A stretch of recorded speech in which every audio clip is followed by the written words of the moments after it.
Welcome to the Deep Dive. Today we're pulling back the curtain on nonprofit funding. Yeah, looking at some really interesting sources. Absolutely. Sources that show how racial dynamics often hidden really play a significant role. Our goal today is, well, to give you a shortcut, really. A way to get genuinely informed about these undercurrents in charitable giving. Maybe spark some new thinking about how we approach supporting organizations, especially those doing critical work. Exactly. We're going to explore the complexities, how nonprofits, particularly those led by or serving BIPOC community, Black, Indigenous, and people of color. How they navigate a funding landscape, let's face it, isn't always as equitable as we might think. It definitely challenges some common perceptions. Yeah, I think many of us assume, Lord of naturally, that nonprofits are just inherently virtuous, right? That they benefit everyone equally. But the sources we looked at painted a different picture. There's this growing understanding of the U.S. nonprofit sector as a white space. A white space? Okay. What does that actually mean in practice, like day to day? Well, it points to a system where white norms, white leadership, white perspectives tend to dominate, often implicitly. They shape practices, funding. And you see it in the numbers? Oh, absolutely. The numbers are stark. Like 87% of chief executives in the sector are white. 87%? Yeah. And it's similar for board chairs. 83% board members. It's just disproportionately high compared to the U.S. workforce overall. When the leadership doesn't really reflect the communities being served, what's the actual impact? It's just about optics, representation? Oh, it goes much deeper than optics. People of color often end up being framed more as clients or, needy others. Rather than leaders. Exactly. Rather than leaders or partners who are driving the change themselves.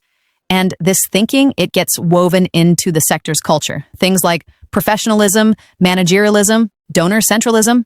Okay. Unpack professionalism first bit. That sounds so neutral, right? How does that get embedded in whiteness? Yeah, it sounds neutral, but think about it. If professional implicitly means sticking to very formal structures, maybe really extensive grant applications, or certain communication styles that are more traditional in white LED institutions. Then what happens? Well, then a really fantastic, maybe grassroots organization operating with different community-based norms, equally valid norms. Mind you might inadvertently be seen as less professional, less fundable, precisely, and donor centralism.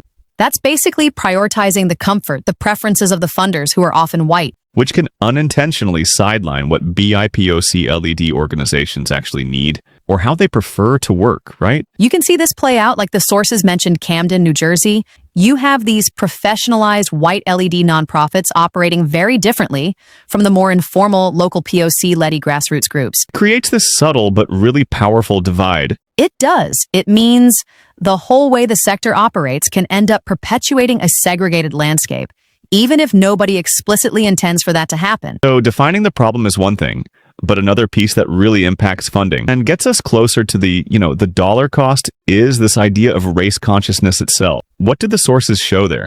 This is really fascinating. A core challenge is just ambiguity. How do we even define a BIPOC nonprofit? Sources identified, I think, 6 different ways. Is it a BIPOC-focused mission or BIPOC-focused programs, serving a majority BIPOC population, or having a BIPOC majority board? Or even just being perceived that way by the community? Exactly. 6 different lenses.